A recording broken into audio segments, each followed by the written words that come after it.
Olá, assombrados! Eu sou a Ana Paula e vou contar vários relatos para vocês nesta coletânea de relatos de hoje. E aí, tudo bem? Espero que esteja tudo bem. Já vou pedindo para você não se esquecer de deixar o like neste vídeo e não se esqueça de fazer aquela visitinha à nossa loja virtual, a lojaassombrada.com.br. Combinado? Então, beleza, fechou. Bora para os relatos de hoje. E o primeiro nossa, aqui ó, só para situar vocês, os 5 primeiros relatos é de uma única pessoa, de um moço. Aí o último relato, né, o 6º relato será de uma moça, mas os 5 primeiros são todos de um mesmo rapaz. Beleza? Os nomes estão todos trocados, bora lá. Doce no cemitério. Como vai, Ana e assombrados? Esses relatos são sobre um parente distante da família do lado da minha mãe. Ele viveu mais ou menos nos anos de 1900. Aqui vou chamá-lo de João do Porrete. Mais tarde entenderão o porquê do porrete. Quando ele era moleque ainda, a mãe do João fez um doce de abóbora. Ele era doido por esse doce. Assim que a mãe dele deu uma distraída, ele encheu uma cuia de doce e correu para a rua. Naquela época, eles moravam bem em frente a um cemitério. E, temendo ser pego no flagra, ele enfiou a cuia através da grade do portão do cemitério e escondeu atrás de uma pilastra. Depois, ele voltou para casa com a cara mais lavada desse mundo para comer a porção dele, mesmo tendo uma grande cuia escondida no cemitério. Como muitas casas no interior, naquela época, não tinha energia elétrica na casa, né? Então, não demoraram muito para ir dormir. João esperou um tempo para ter certeza que todos estavam dormindo. Então, saiu na ponta dos pés, abriu a porta da frente e lá se foi para o cemitério. Só com a luz do luar, enfiou a mão pela grade do portão e se pôs a procurar a cuia de doce. Ele tateou e nada de encontrar danada. Até que do nada ele ouviu um sussurro bem baixinho vindo de trás, dizendo: "O que se guarda de dia, de noite não se acha." Ele não deu atenção e continuou a tatear. Até mesmo tentou passar a cabeça pela grade. Esse gostava de doce de abóbora, hein? Tentava colocar a cabeça pela grade, mas o vão era muito estreito. E novamente veio outro sussurro, só que bem próximo ao cangote dele aqui, arrepiando até sua nuca. E disse: "O que se guarda de dia, de noite não se acha." Então ele retrucou dizendo: "Que não acha o quê? Eu deixei aqui, tem que estar aqui." E voltou a procurar. Então, mais uma vez, só que agora bem rente ao ouvido dele, alto e em bom tom, gritaram: "O que se guarda de dia, de noite não se acha." De um pulo só, ele ficou de pé e disparou de volta para casa. Pela forma afobada que ele entrou, acordou a casa inteira. Então, não escapou de uma boa surra por ter pego o doce e por ter saído à noite. O mais impressionante é que no outro dia, já com o sol a pique, ele foi até a grade do cemitério e na primeira passada de mão que ele deu, a cuia estava exatamente onde ele tinha deixado. E achou o doce ainda depois. Mas interessante, então, o que se guarda de dia, de noite não se acha no cemitério, será? Porque depois no outro dia estava lá, tipo, sumiu de noite. Hein? E eu não comia mais esse doce não, guardando no cemitério. Mas pelo jeito o moleque era fã de doce de abóbora, hein? Até o limite para comer o doce. Vamos lá, próximo relato. A casa assombrada na roça. O João e a família toda saíram para uma longa viagem. Teria um casamento de um parente que morava em outra cidade. E como naquela época não tinha facilidade de transporte, ainda mais para uma família grande com muitos filhos, eles foram de charrete mesmo. De noite paravam em algum lugar para pernoitar ao ar livre mesmo, tá? Aproveitando o clima muito quente da cidade. E numa certa noite o tempo não estava tão bom assim. Então o pai de João resolveu que eles iam pedir abrigo em uma casa que tinham avistado ao longe minutos atrás. O local era praticamente uma roça. A porta da casa não estava trancada, parecia que estava abandonada, na verdade, há muito tempo. Já de noite, depois que todos se acomodaram ali em algum canto, não demorou muito para começarem uns barulhos estranhos. Sons de passos arrastados vindos do corredor e gemidos indefinidos, além de barulhos de móveis sendo arrastados. Nada foi avistado, mas não tinha o que fazer, né? O tempo estava feio lá fora. Era aturar as assombrações ou a tempestade. Então se amontoaram no mesmo quarto, ficando o pai de vigia e a mãe orando repetidamente o terço. Todos estavam ali, menos o abusado do João. Alegando que estava muito quente, foi se arrumar num outro quarto. Em um dado momento ele acordou, pois começou a sentir a cama se mexendo estranhamente. Ela estava flutuando um pouco acima do chão. Como não tinha medo de quase nada, ele falou: "Ah, já que é assim, poderia me levar para um passeio?" Gente, na mesma hora a cama se moveu vagarosamente até o corredor. Depois de passar da surpresa inicial, folgado como sempre, soltou outra, dizendo: "Ah, no corredor não, me leva para a sala." Prontamente o pedido foi atendido. João passou a noite toda nessa brincadeira, sendo carregado de um cômodo para o outro. Ele cochilava um pouco, acordava e pedia para ser levado para outro canto. A casa era antiga, onde as paredes iam apenas até os caibros que sustentavam o telhado. Os caibros que sustentavam o telhado e só, não tinha forro algum. Ficando um grande vão que era possível se comunicar com os outros ali, com os outros cômodos, sabe? Por cima das paredes, assim. Tipo, as paredes eram como se fossem muros, né? Então dava pra ir pro outro lado por cima, se quisesse. Sendo fácil para os outros ouvirem o estalar da cama velha ao ser movida. Quando começou a amanhecer, a cama foi içada até o telhado. E assim que o galo cantou, ela simplesmente foi largada de lá de cima em queda livre. Não sobrou nada da cama, ela desmontou inteira, deixando o João todo machucado. A mãe dele apenas pôde ficar brava e falando que isso que dava ficar brincando com as almas. Então, juntaram as coisas e foram embora de lá, continuando a viagem. Mas peraí, todos escutaram a cama dele rodando e ele falando aí com os espíritos a noite inteira? Ou não? Então quem contou essa história provavelmente foi ele mesmo, o João, que contou e foi contando foi passando de um para outro essa história, né? Porque se todos estavam dormindo juntos num cômodo, acho que não ouviram ou ouviram e ficaram quietos, não sei, vendo tudo aquilo. Gente, esse João era encapetado, hein? Bora pro próximo. Lobisomem no caminho da festa na quaresma. Bom, era a época de quaresma e mesmo assim, adivinha quem? O João já estava com quase 18 anos.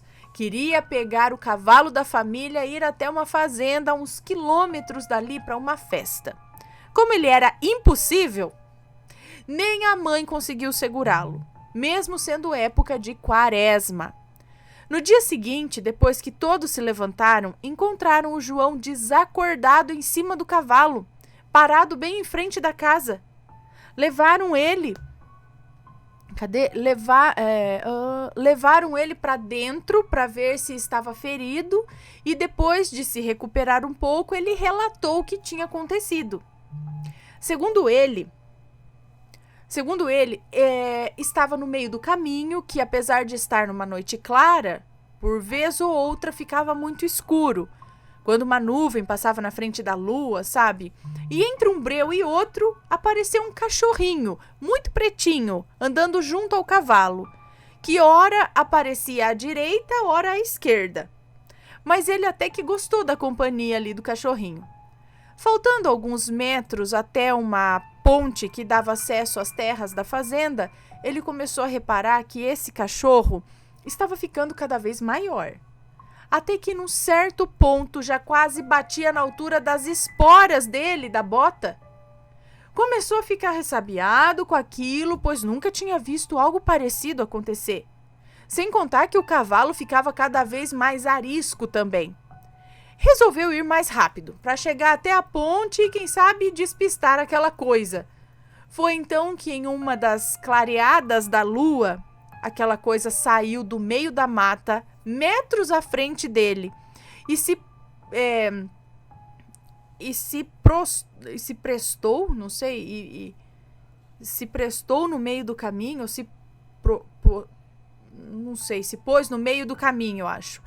Deu um rosnado assustador e ficou de pé, só em 2 patas traseiras. Aquilo agora era gigante e de cachorro não tinha mais nada. O cavalo se assustou, quase derrubou João de tanto que inclinou, enquanto relinchava, como um louco, o cavalo, né? Ele inclinou bastante, enquanto relinchava como um louco. O pobre animal deu meia volta e disparou rumo à casa. Depois disso, ele não se lembrava de mais nada, somente de acordar sendo retirado do cavalo já em casa. Então, será que era o mesmo cachorrinho, então, que estava acompanhando ele? Foi crescendo? Foi virando um lobisomem? Ou será que era alguém já virado no cachorro, como lá no relato do cachorro, hein? E lá é. Próximo relato, o caixão voador. Gente.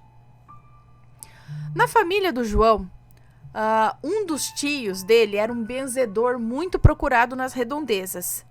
E numa certa ocasião foi solicitado que ele fosse até uma casa, pois relataram que estava acontecendo algumas coisas muito estranhas depois da meia-noite. Apreensivo por ser um lugar fora dos seus domínios, o tio solicitou que João o acompanhasse nessa empreitada. João concordou, mas disse que não iria de mãos vazias. Então pegou um caibro no quintal e com um facão afinou um palmo da ponta de um dos lados e enrolou um pano. E assim nascia o lendário porrete, que ele nunca mais largou, pois levou aquilo para tudo que foi canto daquele dia em diante. Onde você vai com isso? Perguntou o tio. Cada um que use a arma que lhe convier, respondeu o João do porrete, apontando para um terço na mão do tio. Cada um leva a arma que quiser, né? Aí ele vai levar o porrete, se você quer levar o terço. Os dois chegaram em casa ao cair da noite, que de primeira não parecia ter nada demais. Eles e os donos da casa ficaram na sala conversando sob a luz do lampião, esperando a hora mencionada. Quando deu meia-noite, não demorou muito para começarem a ouvir uma coisa aqui, outra ali, vultos que apareciam em meio àquela luz fraca. Sem demora, o tio começou as orações, contando com as respostas do João e dos donos, naquelas típicas orações católicas.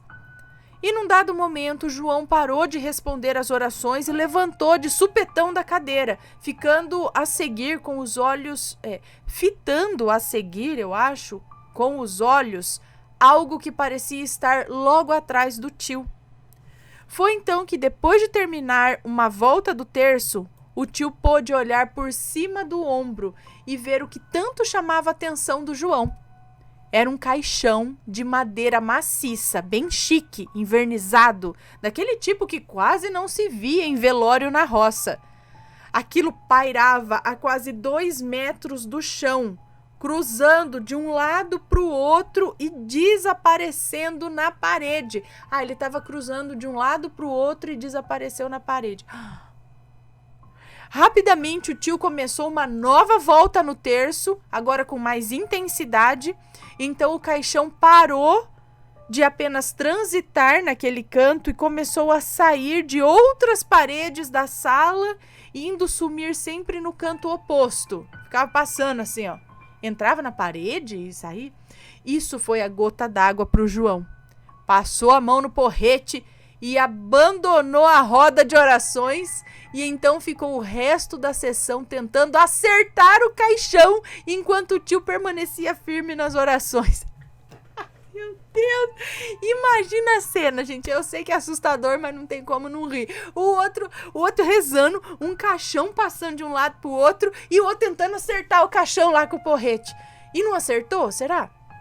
Será que acho que não, né? Senão já vai despedaçar. Mas era espiritual, ele não ia acertar nunca. Não era um caixão de carne e osso. Gente do céu, olha, esse daí, sabe, me lembra as histórias do João Coragem que minha avó contava. Bom, vamos lá, próximo relato. O corpo seco no armário. Havia uma fazenda de um senhor que diziam ter sido muito ruim. Havia sido dono de escravos e por aí vai. Quando o último senhor da fazenda faleceu, prepararam o corpo para o velório e o deixaram no quarto. Mas após algum tempo, quando foram transportá-lo para a sala da casa, onde seria o velório, o corpo simplesmente havia sumido. Então embalaram um lençol com trapos, madeira, mato e espigas de milho. Não me perguntem o porquê da espiga de milho, só estou repassando o caos. Só para fazer encher, acho, né? Amarraram tudo isso e levaram aquilo no lugar para ser velado, porque o corpo sumiu. Enterraram aquela trouxa lá, e entre os que sabiam do ocorrido se comentava que ele era tão ruim que o próprio diabo nem tinha esperado enterrarem o coisa ruim para levar o corpo. Bom, passado algum tempo, a viúva, ao abrir o guarda-roupas um dia, quase morre de susto ao ver o que encontrou embrenhado no meio das roupas. Era um ser totalmente pálido, que era praticamente pele e osso, com cabelos brancos acinzentados que mais pareciam teias de aranha, uma cara muito alongada, um rosto muito alongado e uma boca que quase só tinha dentes. Mal tinha lábios. A criatura era tenebrosa. A pobre mulher não conseguiu mais entrar naquele quarto, pois de longe se conseguia ouvir aquilo se mexendo, como se ossos batessem contra ossos. Resolveram então chamar o tio benzedor do João, que mais uma vez solicitou o auxílio dele na empreitada. João aceitou ajudar e, para não perder o costume, passou a mão no porrete e lá se foram. Ao chegar lá, o guarda-roupas estava fechado, então começaram as orações. O tempo foi passando e nada daquilo dar sinal. Foi então que João chegou bem perto e deu uma cutucada na porta e disse: não sei não.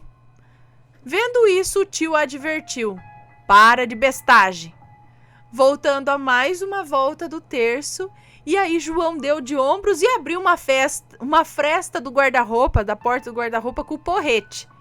Ele falou: lá, não falei? Não tem nada aqui não.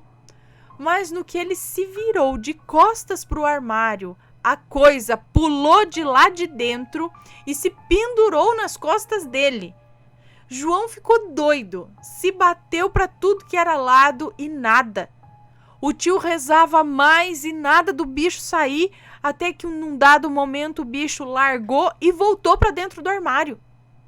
João sentava o porrete na porta do armário e esbravejava feito doido. Vem aqui agora para tu ver!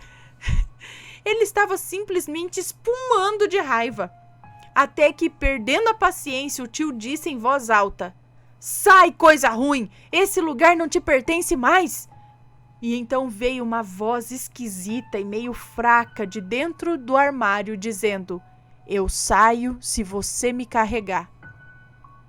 Depois de conversarem muito a contragosto, o João aceitou encarar a solicitação.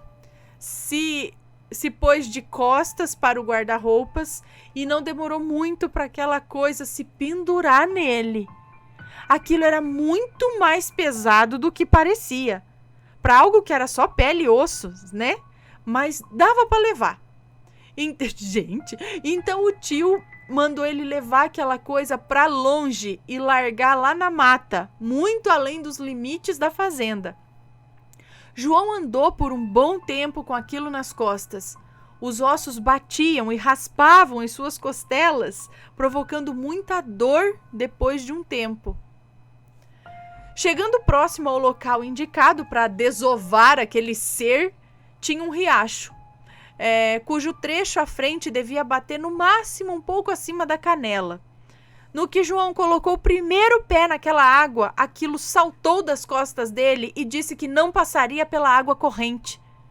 João o mandou parar de brincadeira. Oi, gente do céu, parar de brincadeira, pois ele já tinha andado até ali e que ia terminar o serviço. O bicho não cedeu e disse que ia voltar assim que amanhecesse.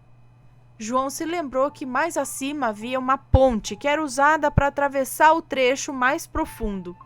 Então ele disse para o bicho que o carregaria morro acima para que passassem pela ponte então. E o bicho aceitou. Com muito custo chegaram ao local, que era basicamente um tronco de árvore grosseiramente nivelado, atravessado de uma ponta a outra. Ao começar a travessia, João reparou que aquilo ficava cada vez mais pesado, ao ponto que, um pouco mais que a metade do caminho, ele mal conseguia se equilibrar ali. Ele ameaçou puxar aquilo das costas dele,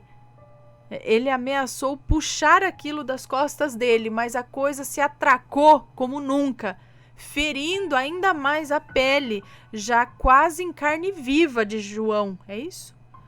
João deu um basta naquilo e disse: chega de brincadeira, ou eu me jogo no rio agora. A coisa afrouxou um pouco, mas ainda assim continuava muito pesado. João chegou quase que de 4 do outro lado, largou o bicho no chão e no que ele deu as costas ouviu uma movimentação. Então se virou de frente e era o bicho ensaiando para pular nas costas dele de novo. Então o João foi saindo de costas, sem dar as costas para o bicho, e entrou no riacho para atravessar até a outra margem. Ano e assombrados, a criatura nunca mais foi vista na casa. Não se sabe se foi por causa das orações ou por ter sido largado do outro lado do riacho. Bom, esse foi o relato desse parente antigo da minha família. Espero que tenham gostado. Gente do céu, cada história. Mas isso daqui era o quê? Tipo, o zumbi do homem? O corpo do homem que morreu e que era ruim? Era ele que tava no guarda-roupas lá, enfiado na casa. Gente, dá um filme. Dá pelo menos um curta bem legal. Esse daí. Então, parece as histórias lá que minha avó contava do sítio. Ai, gente, mas será? Será que ia acontecer essas coisas mesmo? É muita interação entre Mas não duvido de nada também nesse mundão, viu? Ainda mais naqueles tempos antigos. Duvido de nada, não. E vamos então para o último relato desta coletânea de hoje, que é este daqui. Uma criatura em forma do meu avô e a morte da minha tia. É uma moça que nos conta. Olá, Ana e assombrados, venho aqui contar o meu primeiro relato, que não aconteceu comigo, mas aconteceu com meu pai e com os meus avós. O meu pai, quando criança, sempre contava essa história. Quando eu era criança, eu acho, né? Sempre contava essa história, a qual marcou muito ele. Ele, os irmãos e os pais viviam numa roça. As casas desse local eram bem afastadas umas das outras. Meu avô era vaqueiro. E nesse dia, como outros dias, estava trabalhando em alguma fazenda. Minha avó estava fazendo comida, quando viu meu avô entrar em casa e estranhou, né, por ele ter vindo cedo. Falou com ele e ele continuou calado. Colocou a comida dele no prato e foi terminar de fazer as coisas. Quando retornou, o prato continuava lá intacto e o meu avô já tinha ido embora. Mais tarde, meu avô chegou, de novo. E minha avó começou a perguntar por que ele nem tocou na comida. E ele disse que não tinha ido para casa, pois tinha acabado de chegar. Bom, as horas passaram, não se falou mais sobre o assunto e todos foram dormir. Meu pai e os irmãos dormiam todos no mesmo cômodo. Já era de madrugada quando a minha tia, que na época tinha 8 anos, começou a pedir farinha. Mas o meu pai e os irmãos a mandaram ir dormir, pois assim que amanhecesse ela poderia comer a farinha. Todos já estavam dormindo quando a menina começou a soluçar. Quando acordaram pela manhã, a levaram às pressas ao hospital. Ela não estava nada bem. Não sei quanto tempo levou e nem o que aconteceu exatamente. O meu pai se recorda apenas de ver um caixão pequeno e branco. Minha tia faleceu e contaram que foi de meningite. Meu pai acredita que aquele ser que apareceu levou a sua irmã. Eu acredito que aquele ser foi um aviso, um sinal, pois já ouvi vários relatos desse ser que aparece e logo após alguém acaba falecendo. Bom, eu já vi assim alguns relatos aqui, mas ele foi meio que um ser se fazendo passar por outra pessoa, assim, qual é? Não entendo. Mas já vi, sim, esse lance aí de quando aparece um doppelganger, não sei o que, pode ser um sinal. Mas o que será que aconteceu com a menina? Que ela pediu... Tava chorando, tava soluçando mesmo, tava engasgando. O que será, né? Que dó. Mas então aquilo sim, me parece realmente um aviso, ou algo que tem alguma relação, não é? Bom, pessoal, esses foram os relatos de hoje. Espero que tenham gostado. Um grande beijo para vocês e a gente se vê num próximo relato. Beijos e fui. Tchau, tchau.